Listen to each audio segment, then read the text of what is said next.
नमस्कार, मी सागर जोशी. TV9 मराठीमध्ये आपलं स्वागत.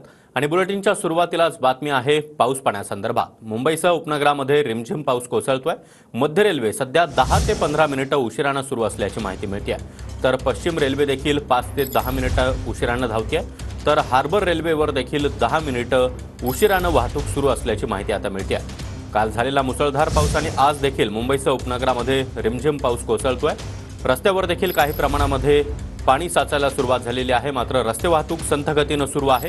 तर दुसरीकडे रेल्वे वाहतुकीवर पावसाचा परिणाम पाहायला मिळतोय. मध्य रेल्वे असेल, पश्चिम रेल्वे असेल, त्याचबरोबर हार्बर रेल्वे देखील जवळपास सरासरी 10 मिनिटं उशिरानं सुरू आहे.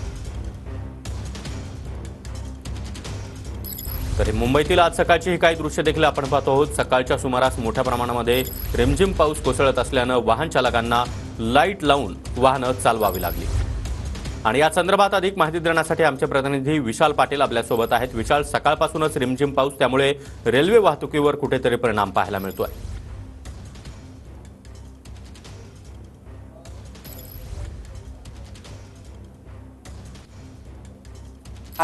मात्र याचा परिणाम हा रेल्वे वाहतुकीवरती झालेला आहे. मध्य रेल्वे जवळपास 10 ते 15 मिनिटं उशिरानं धावते. तर वेस्टर्न रेल्वे जी आहे ही सुद्धा 5 ते 10 मिनिटं उशिरा धावते. हार्बर लाईनवरती सुद्धा अशाच पद्धतीची परिस्थिती जी आहे ही आपल्याला पाहायला मिळते. 10 ते 15 मिनिटं हार्बर लाईन सुद्धा उशिरा धावते. आता मी लालबाग परिसरात आहे. लालबाग परिसरातील जर आपण दृश्य पाहायला गेलं तर या परिसरात गेले 3 दिवस मुसळधार पाऊस जो आहे हा पडत होता. मात्र आज सकाळपासूनच 4 दिवसाच्या तुलनेत जर आपण विचार केला तर मुंबईत काहीसा पावसाची तीव्रता जी आहे ही कमी झालेली आहे. हलक्या स्वरूपाचा, मध्यम स्वरूपाचा पाऊस हा मुंबईतील ठिकठिकाणी परिसरात जो आहे हा आपल्याला पाहायला मिळतोय. मात्र याचा परिणाम, या पावसाचा परिणाम आज मुंबईची लाईफलाईन म्हणून ओळखल्या जाणाऱ्या लोकल सेवेवरती सुद्धा झालेले आहे. आज मुंबईत रस्ते वाहतुकीवरती तितका परिणाम जो आहे हा आपल्याला दिसून येत नाही आहे. मात्र सकाळपासूनच आपण जर पाहायला गेलं तर पाऊस जो आहे हा मध्यम स्वरूपाचा आहे.